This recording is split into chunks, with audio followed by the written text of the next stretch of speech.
Assalamualaikum warahmatullahi wabarakatuh. Bismillahirrahmanirrahim. Alhamdulillahi rabbil alamin. Wa bihi nasta'in ala umuri dunya waddin. Ashhadu an la ilaha illallah wahdahu la syarika lahu wa ashhadu anna Muhammadan 'abduhu wa rasuluh. Allahumma salli wa sallim wa barik ala sayyidina Muhammad wa ala alihi wa sahbihi ajma'in. Subhanaka la ilma lana illa ma 'allamtana innaka antal alimul hakim.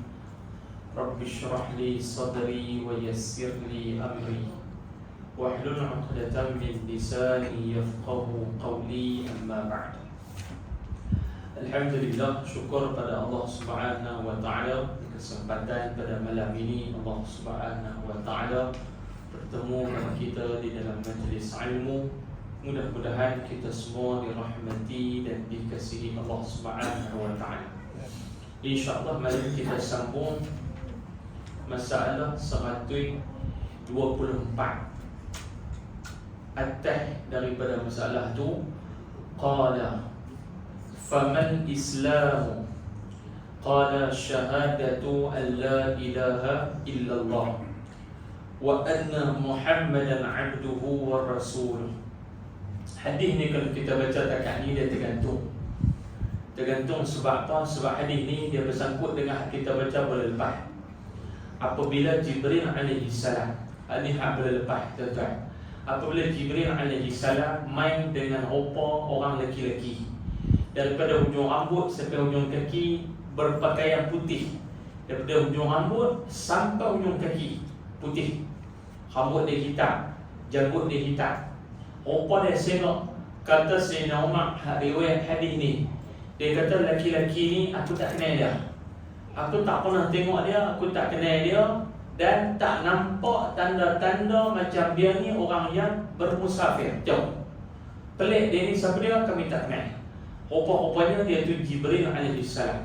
Rupa-rupanya mula-mula Jibril mai duduk rapat dengan Nabi. Kata Sayyidina Umar, lutut dia bertemu dengan lutut Nabi.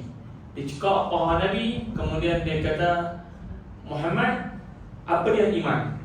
Nabi cerita iman itu beriman pada Allah, beriman kepada malaikat, beriman kepada kitab, beriman kepada Rasul, beriman kepada hari kiamat, beriman kepada qada dan qadar. Habis Nabi cerita pasal iman, Jibril tanya lagi, faman islamu? Jibril tanya pula dekat Nabi, Islam tu apa dia? Jibril tanya Nabi, faman islamu? Qala syahadatu an la ilaha illallah wa anna Muhammadan 'abduhu wa rasuluh. Kata orang muda yang datang itu lagi. Ini sambungan kita berhenti hari itu. Kata orang muda yang datang itu lagi. Orang muda itu siapa dia? Jibril alaihi salam. Dia main dalam bentuk rupa orang muda. Dia main segak. Rupa dia lagu mana? Wallahu a'lam. Tapi dia main rupa dia segak. Kata lelaki-lelaki itu, apakah hakikat Islam itu ya Muhammad? Dia tanya Nabi, Islam itu apa dia? Islam itu apa? Sabda Nabi SAW, Nabi kata Islam itu naik saksi bahawasanya tiada Tuhan melainkan Allah, dan bahawasanya Nabi Muhammad itu hambanya dan pesuruhnya. Nabi habaq dekat Jibril, Islam itu adalah nombor satu, syahadah, penyaksian, pengakuan bahawa tidak ada Tuhan yang disembah melainkan Allah, dan bahawa Nabi Muhammad itu adalah hambanya dan pesuruhnya. Itu Islam, ada nombor satu. Baik, masalah Islam pada syarak itu ialah menurut dan menjunjung buat segala amal yang wajib lagi yang zahir, sebagaimana diterangkan oleh Nabi SAW dengan sabdanya, naik saksi akan tiada Tuhan yang disembah dengan sebenar-benarnya. Bukan takat di mulut yang sembah Tuhan, sampai ke dalam hati.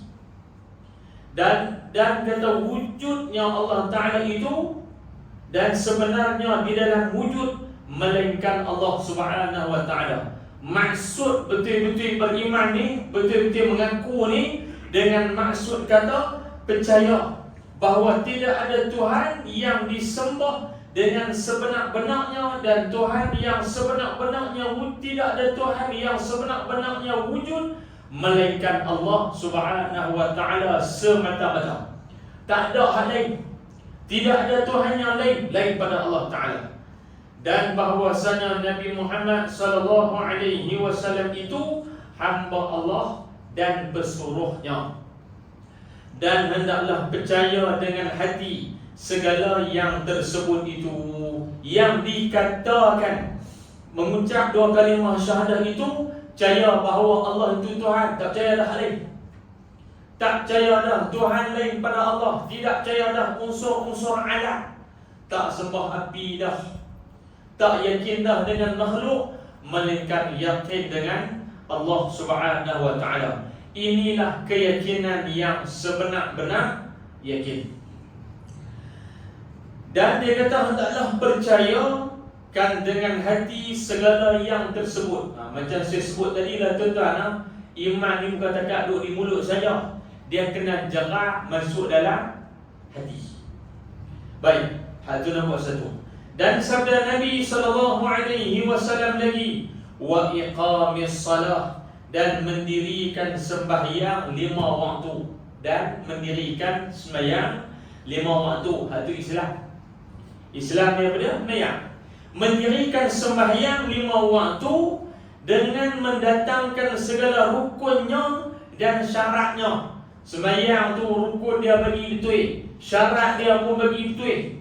Syarat sah sembahyang apa dia tuan?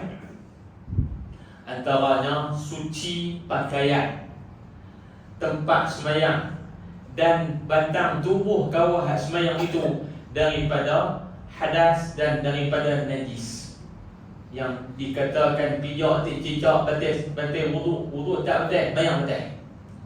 Tu yang kata syarat sah sembahyang tu. Dan syarat dia ada lagi, syarat wajib sembahyang. Ada lagi syarat.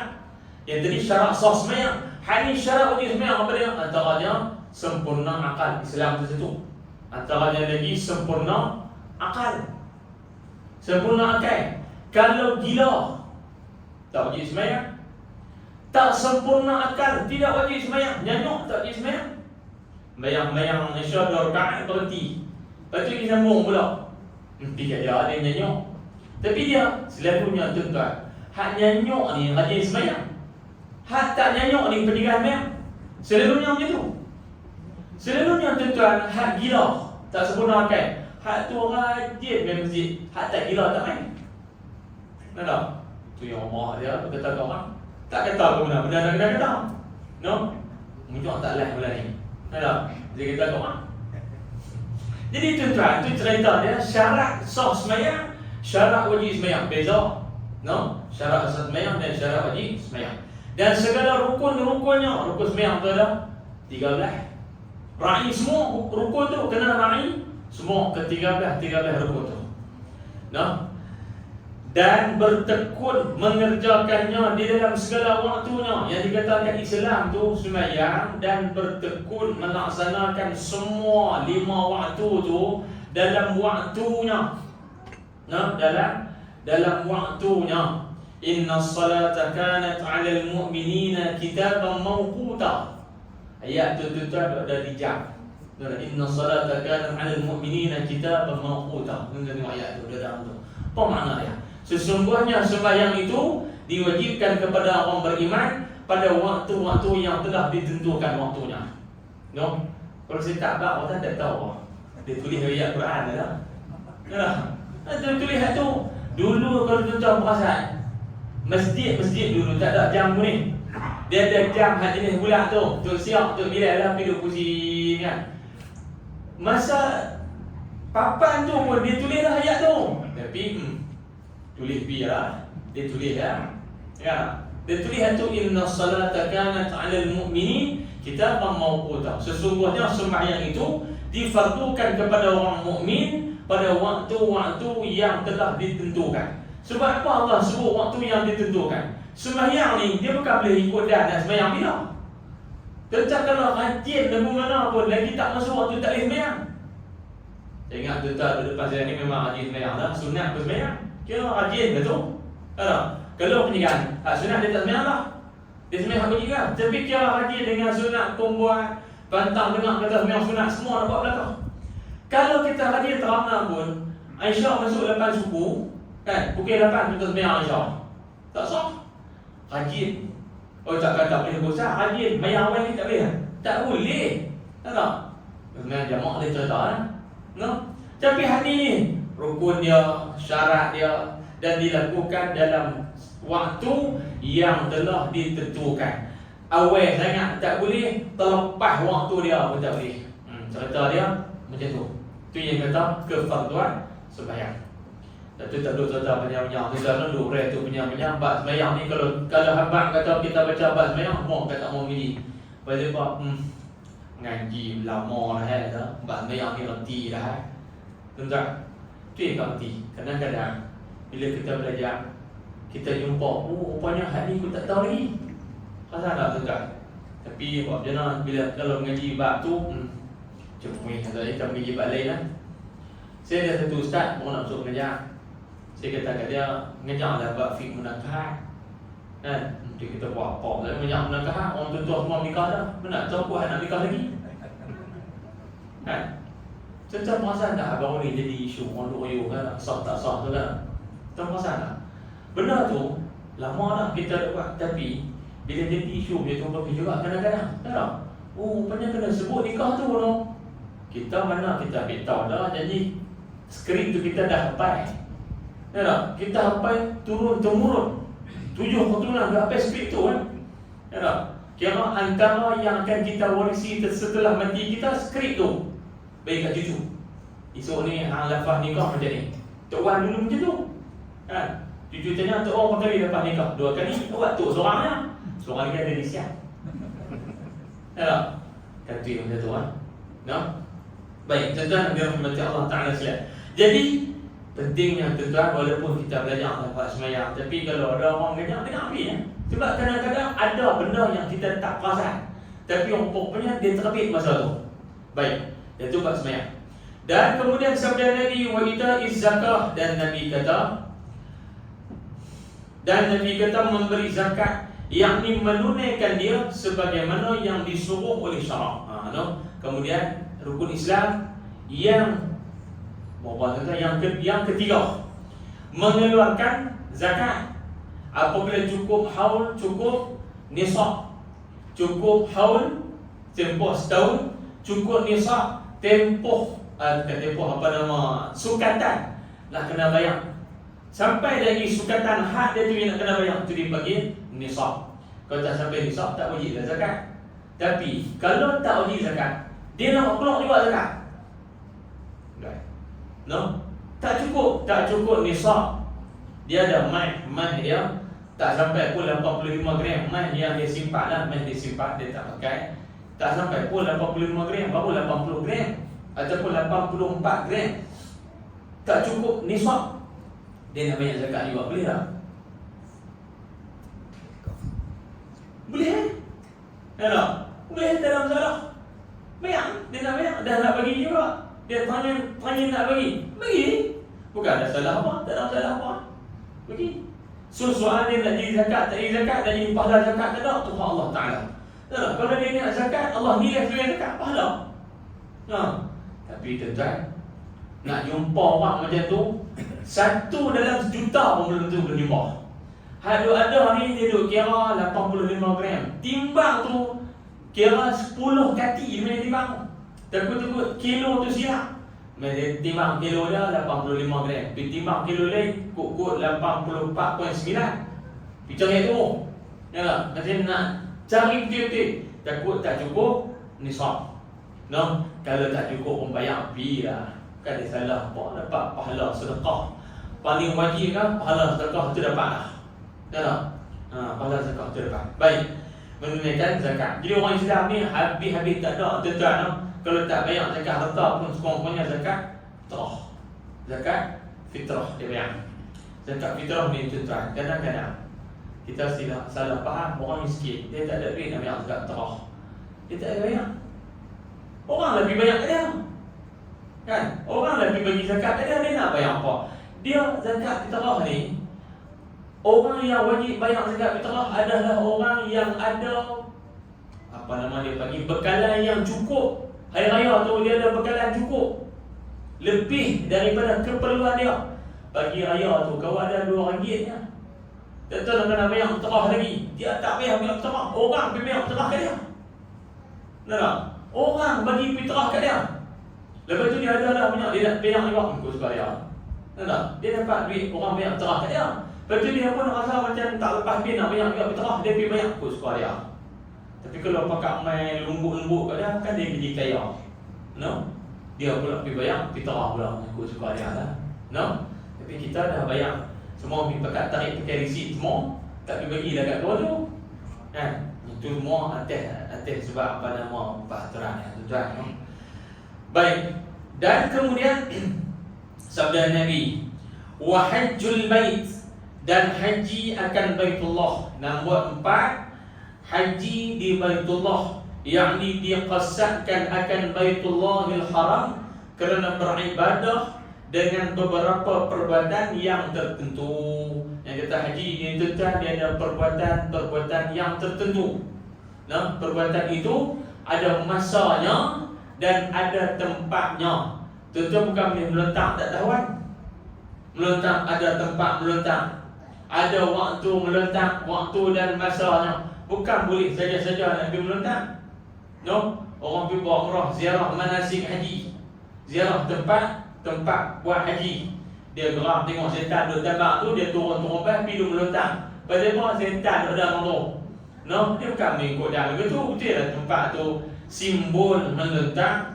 Nabi Ibrahim meletak syaitan tu, tapi kita bukan pergi rembat syaitan duduk tu. Dia pun tak bodoh lah, kita tunggu orang tu. Dia pun cerdik, dia tahu kita nak pungai dia pun tak pergi tunggu orang tu kan. Tuan, kalau dia tunggu orang tu, kalau kita nampak dia meramu darah ni, bukan dekat kutip batu, payung pun orang lipat. Nah, kawan hak kursi roda tu, dia boleh berdiri, cuma nak jalan dia tak larat duduk atas kursi roda, main tak meletak, dia mungkin berdiri. Pohan marah ni, kursi roda pun badan, pasal nak meletak. Dia tu bayang setan tu tambak tu, kawan hak mungkin pergi meletak, rapatlah dengan tempat meletak tu, tinggal kursi roda. Pohan tengah tu beban ni, ambil kursi roda pun tu, lempak. Pasal apa? Setan kena tambak tu. Betul kawan ni cari kursi roda tak ada, terjun di bawah dah. Bukan macam tu. Ibadah ni dia ada panduan. Walaupun ibadah haji itu disyariatkan di bumi Mekah, tapi ada masa dia, ada tempat dia dan ada cara dia. No? Tapi tuan-tuan jangan pelik, dalam meletak pun, dalam umrah pun ada meletak. Tahu tak? Meletak istilah dia panggil. No? Tahu meletak apa? Shopping. Tu bukan rukun umrah tuan-tuan. Tu istilah orang berbuat umrah. Tak tak? Hadapi 3-4 ni dia tahu ustaz. Tak ada kalau waktu kita nak meletak. Ustaz tu kenapa? Meletak tu bukan pergi jamrat. Tak tak? Meletak tu bagilah masa kami nak pergi shopping. Tak tak? Kalau orang baru pergi dia tak faham meletak tu boleh. Lama-lama dia faham dah istilah tu meletak. Di bukan dia 3 jamrah, berapa jamrah ada tu tak tahu lah. Meletak kira habis duit. Pergi cucuk pula di bank. Orang kita ni tak kalau buat beli ni, tak? Saya biasa ada jemaah tuan-tuan 10,000 dia habis beli barang. Dia beli datang apa tak tahu. Tu yang orang kita dia punya nak beli ni tuan-tuan. Kalau lah Arab Saudi tu dia jual Kaabah, beli orang. Dia kata boleh orang Malaysia ada duit main kita korek Kaabah tu. Tak? Hangpa nak beli berapa? 24 juta. Bukan orang kita beli. Dia beli. Lepas tu nak kena oleh dia fikir jangan nak kena oleh tapi tak beli dia beli. Punya beli. Pantang jumpa 10,000 dia habis. Tuan-tuan, kita bayar paket 10,000 nak beli. Dia paket tu cerita lain. Beli saja 10,000. Beg ni tuan-tuan bukan takat beranak. Tuan-tuan, bukan takat beranak sampai ke anak, sampai ke piut anak beg tu. Daripada dia anak pikat anak, anak pikat cucu, cucu pikat cicit, cicit piut beg dia tu sampai ke piut, bukan dekat anak. Tuan dia punya ada duit. Kau suka dia, dia ada duit. Jadi ibadat haji ini adalah pada waktu dan masa-masa yang tertentu. Baik, kemudian sabda Nabi, wa shaumu Ramadan, dan puasa pada bulan Ramadan, yakni menahan diri daripada makan dan minum dan tidak mengisi syahwat mulut. Puasa ni apa dia? Tahan diri daripada makan dan minum dan tidak mengisi syahwat mulut. Tahu syahwat mulut ni dia? Banyak mengumpat, mengeji, maki hamun orang, fitnah dan sebagainya. Yang tu pun dipanggil sebagai syahwat mulut. Tahu tak? Tuan-tuan jangan ingat kemaluan ada syahwat, mulut pada syahwat. Tahu syahwat mulut dia? Kata kat orang. Oh, kata kat orang, cuba seronok. Dan nak kata kat orang, tambah kata pula kau tu tak balas, lagi syok. Tahu tak? Kita kata kat dia, dia tak balas. Oh, seronok. Tetap. Kata kat orang antara benda yang seronok. Dan orang marah lah, kata kat orang ni orang marah. Tapi, seronok. Seronok. Yang itu dipanggil sebagai syahwat mulut. Dan tidak menyempurnakan syahwat faraj, yakni syahwat kemaluan. Dalam dia buat ibadat puasa tu menjaga syahwat kemaluan. Sebab apa tuan-tuan? Nabi kata, ya ma'asyaras sabak, wahai orang muda-muda, siapa yang mampu untuk nikah, nikah, Nabi kata. Sebab dengan menikah itu menurunkan gelojak syahwat dan menundukkan pandangan. Sebab apa Nabi kata begitu? Sebab tuan-tuan, orang puasa, bila dia puasa, dia tak larat, dia letih, dia tak ada tenaga. Dia kira mata dia pun layu ya. Pasal dia letih, dia tak larat. Tu Nabi suruh puasa. Siapa yang mampu menikah, Nabi suruh menikah. Tapi Nabi kata siapa tak mampu, duit tak ada. Pergi mina orang tak mau, saya tak ada duit. Satu lagi mina orang tak mau, saya tak ajar. Kan? Orang tak mau ya. Jadi dia kena buat apa? Puasa. Kan? Bila dia puasa, merendahkan gelojak syahwat dia. Tapi tentu orang tidak. Kan? Dia bila tak ada duit, dia nak nikah tak ada duit, syahwat dia, nafsu dia, dia tak boleh nak kontrol. Dia tak ada duit, dia pergi hutang, nikah juga. Tak apalah. Kira maksudnya dia hutang tu dia mampu bayar lah, nikah. Kira nikah. Memang pernikahan itu menundukkan nafsu syahwat. Sebab tu tuan-tuan, dalam fiqh jinayah, orang yang dah menikah, yang telah pun merasai persetubuhan yang halal, kemudian dia pergi berzina, apa hukum orang yang berzina setelah kahwin? Rajam sampai mati. Pasal apa Allah syariatkan rajam sampai mati? Pasal hang ni boleh hak halal pun hang tak puas. Hang boleh cari lagi hak haram. Hang ni tak boleh hidup dah di dunia. Tak? Jenis tak kira apa, semua sondai belakang. Tak? Jadi hang ni mati bangsa. Tu syariat. Allah Ta'ala umai satu syariat bukan saja-saja. Hang tak boleh kontrol nafsu hang, rajam sampai mati. Nanti iblis terdekat. Baik. Dan menjaga, menyempurnakan syahwat faraj ataupun barang yang berdiri pada tempat-tempat keduanya. Hal keadaannya melawan hawa nafsu kerana taatkan Tuhan sepanjang-panjang hari dan niat dahulu daripada fajar. Ini niat puasa wajib kena niat sebelum daripada fajar, sebelum masuk subuh kena niat dah. Kalau sembahyang sunat, sembahyang sunat dah. Kalau puasa sunat boleh lepas sembahyang subuh pun boleh. Tapi sebelum daripada kita melakukan perkara-perkara yang membatalkan puasa. Lepas subuh, sebelum waktu zuhur, tuan-tuan boleh lagi niat untuk puasa sunat, boleh, tak ada masalah. Sabit daripada perbuatan Nabi, boleh buat, tidak ada masalah. Tapi kalau lepas subuh tu kena roti canai 2 biji dah, lepas tu kawan ajak main kita puasa hari ni, baru nak niat puasa, niat pun tak jadi dah, hang balun dah. Tak boleh dah. Tu saya kata syarat dia sebelum dia lakukan perkara-perkara yang membatalkan puasa. Tapi kawan dah buat dah perkara yang membatalkan puasa, maka tak apa-apa kita makan terus dah, tu selalu puasa dah. Yang ni kalau niat puasa fardu, maka perlu diniat sebelum daripada terbitnya fajar. No, maksudnya sebelum daripada masuk waktu subuh. Inilah dalam fiqh puasa, siapa yang tak niat puasa sebelum subuh, kemudian duk esok hari itu, dia tak boleh declare kata hari ni puasa aku pun aku boleh makan. Tak. Dia tetap kena puasa. Dia kena imsak, dia kena puasa, tapi puasa tu tak kira. Dah tu tak kira nak puasa apa saya. Kalau dia makan dia berdosa sebab tidak menghormati Ramadan. Dia tak boleh makan, dia kena tahan, dia kena imsak, dia tak boleh makan, dia kena buka puasa macam orang lain juga. Tapi puasa tu tak kira, dia kena qada. Dah tu puasa buat apa? Dah dapat pahala. Cuma ibadat saja tak kira. Macam tuan-tuan lah, macam tuan-tuan sembahyang mak waktu. Contoh mak waktu ni waktu mana? Contoh paling mudah, tuan-tuan masuk hospital. Masuk hospital buat operation apa nama kaki ke, operation yang kita ni kok mana pun banyak akan duduk atas katil hospital, nak gerak payah kan, sampai misi kata kita kencing atas tilam ni kan, nak gerak payah kan, kita nak pergi tandas kadang duduk dalam hospital ni sejuk juga nak kencing kerak, sampai misi pun tak larat nak tunggu kita seorang je kan, buah atas tu tadi kami talin kan, tak apa lah, tak pun bubuh lepas tu main masuk waktu sembahyang, kita nak sembahyang.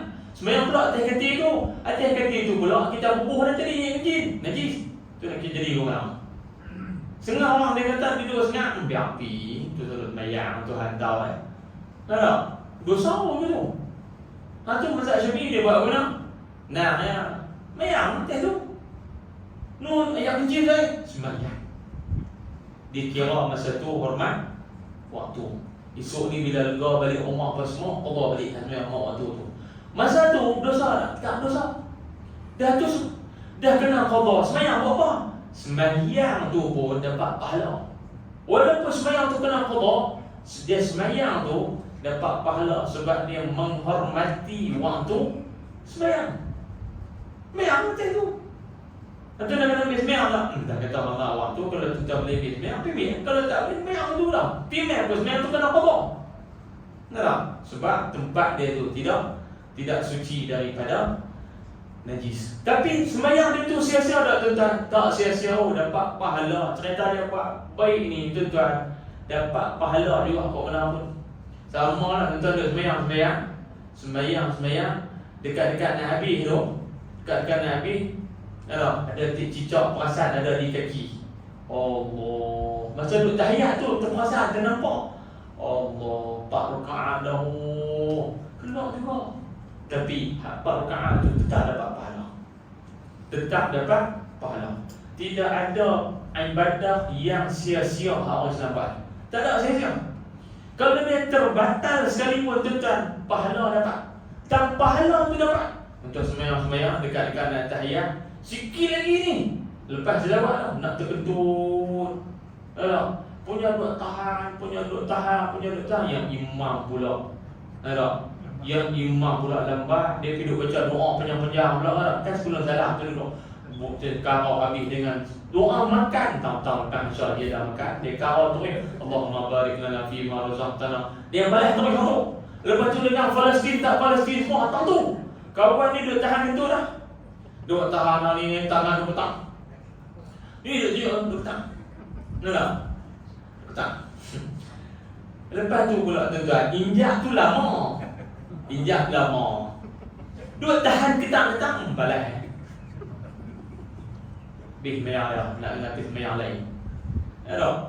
Dia pun tak boleh sayang pun tak dapat pahala.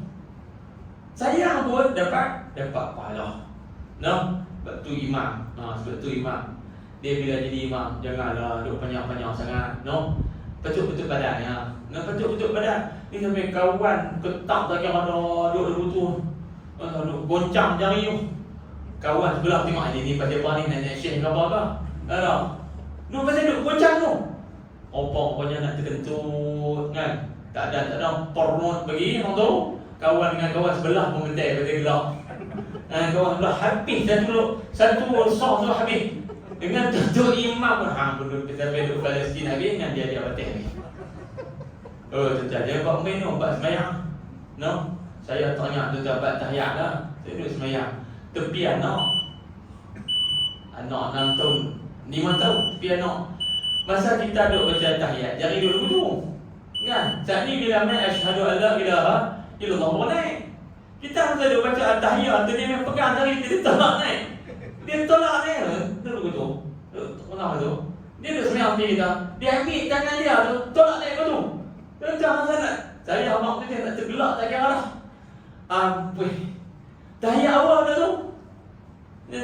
Dia pegang-pegang, cek dia naik begitu. Tergelak tak kira dah. Tuan-tuan. Mayang ni pun.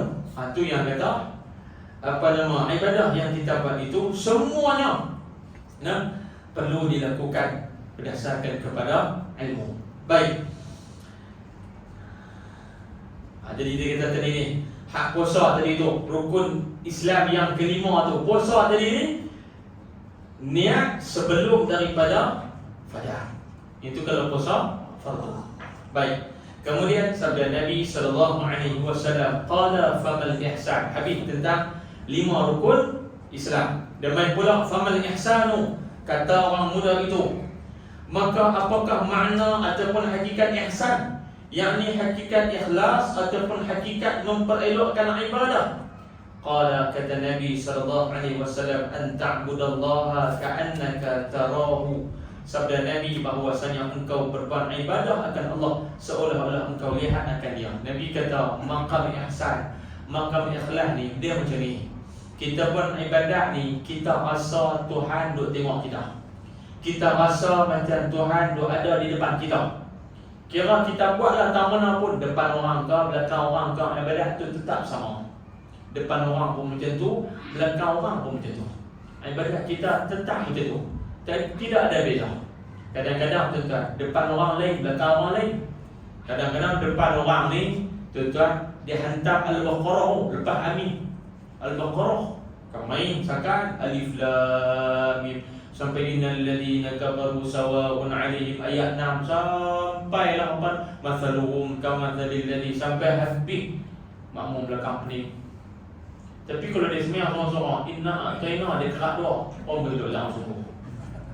Itu yang dikatakan maqam ikhlas. Depan orang pun macam tu, belakang orang pun macam tu. Dia sembahyang, dia rasa Allah Ta'ala sedang melihat dia. Itulah maqam ihsan, maqam ikhlas. Dan kata Nabi, fa innaka illam takun tarahu fa innahu yaraka. Kerana bahawasanya engkau itu jika tidak ada engkau melihat akan dia, maka bahawasanya melihat dia akan dikau. Nabi kata mudah ya. Kalau hang duk sembahyang, kalau hang tak boleh rasa Tuhan duk ada depan hang, Tuhan duk tengok hang. Kalau hang tak boleh rasa Tuhan ada di depan hang, percayalah bahawa Allah duk tengok hang duk sembahyang. Betul, Nabi suruh kita bila buat ibadat, Nabi suruh rasai seolah-olah Allah duk ada depan kita. Tapi kalau kita tak boleh main perasaan tu, ketahuilah Nabi kata, yakinlah bahawa Allah duk tengok hang kat mana pun. Lagu CCTV duk ada depan kita. Siapa mana kita tuan-tuan, no? Kamera ES tu kan, bila dia duk ada terpacak orang tu, saya buat pula abang operasi kamera di depan. Lepas apa nama buat hang abang tu lepas hang nombor 3 lampu apa kamera tu ada. Ada pakai seluruh ada. Had darah pun seluruh. BM ke kereta kodok tak atau kodok. Wak segat begitu atau kodok. Kereta kodok ke Velfire ke apa nama BMW ke hak darah 200 main tang kamera tu semua pakai korah. Pelan ya semua. Lepas pada lampu tu, shoo. Tapi 200 balik. Pasal apa? Pasal takut kat lampu dia. Habis dia takut kat kamera tu ya. Hak tu bukan maqam ikhlas. Nak faham dia dulu tu lah. Hak betul-betul maqam ikhlas ni, dia bawa 110 ya. Tak lebih. Tu yang dia kata, kalau kamera tak nampak pun Allah Ta'ala nampak. Hak tu ikhlas tu. Betul ikhlas tak nak tahu. Jawab tu dia hendak. Saya orang tu saya tak ikhlas. Depan kamera tu ya. Ni kanan tak kita pada saya kenal lah. Nah. Depan kamera dia selalu pen tu dah beli. Nah, mana boleh tuan-tuan. Jalan tu lagu duk kami kita takkan lari 10, 110. Ada. Jalan tu lagu rabak macam ni tak ada apa ni. Dah. Ustaz-ustaz dia kata apa? Tekan sambil diri dia nak. Tekan minyak sambil berdiri. Habis lagu mana tak tahu lah. Dia dah kata. Jadi tuan-tuan, buat ibadah tu dia rasa macam Tuhan duk tengok dia sepanjang masa. Itulah yang dikatakan maqam ikhlas. Kalau dekat tu tunggu depan kamera tu ya, hak tu dia tak ikhlas tu. Pasal ada orang nampak. Saya tanya ni ada orang buat lawak tetap dia tak tengok alam dah. Ada. Dia belah terfilai. Belah terfilai. Polis duduk ada depan tahan. Polis tu tahan. Polis tahan. Polis tanya dia, tak nampak kan lampu merah? Dia kata, saya nampak lampu merah. Yang saya tak nampak tuan tu. Dia kata, saya nampak lampu merah, tapi saya tak nampak tuan tu. Kalau saya nampak tuan, saya mati. Itu pun tak salah juga. Kita macam makam ikhlas ni tuan-tuan, itu tak salah juga tu. Pasal apa? Dia belah lampu tu pun memang dia tak ikhlas. Kalau betul-betul ikhlas lampu merah, tak ada orang boleh tunggu lampu tu. Dia tak pergi. Hak tu yang dikatakan makam ikhlas. Hak sebenar-benar ikhlas. Hak tadi ni naya. Ada. Belah-belah. Polis tu tunggu dulu. Gawang main naya. Ada. Macam tu. Nak kata apa lagi dah? Abang kata saya memang nampak lampu tu merah, tapi saya tak nampak cik. Lain kali cik nak main abang lah. Senang. No, cara dia macam tu tuan. Itulah yang dimaksudkan dengan maqam ihsan. No, Allah Alam tuan kita mati nanti insya-Allah. Lepas ni masalah 125 yang akan sambung huraian tentang ihsan itu apa maksud sebenar-benar maksud ihsan itu di sisi syarak. Nah, wallahu subhanahu wa ta'ala a'la wa a'lam. Yang baik daripada Allah Subhanahu wa ta'ala, yang terkasar tertulis hati dan perasaan tuan-tuan dan sekalian saya minta maaf. Aku qawli hadza wa astaghfirullahal azim li wa lakum. Kita sambung baca surah Al-Mulk insya-Allah.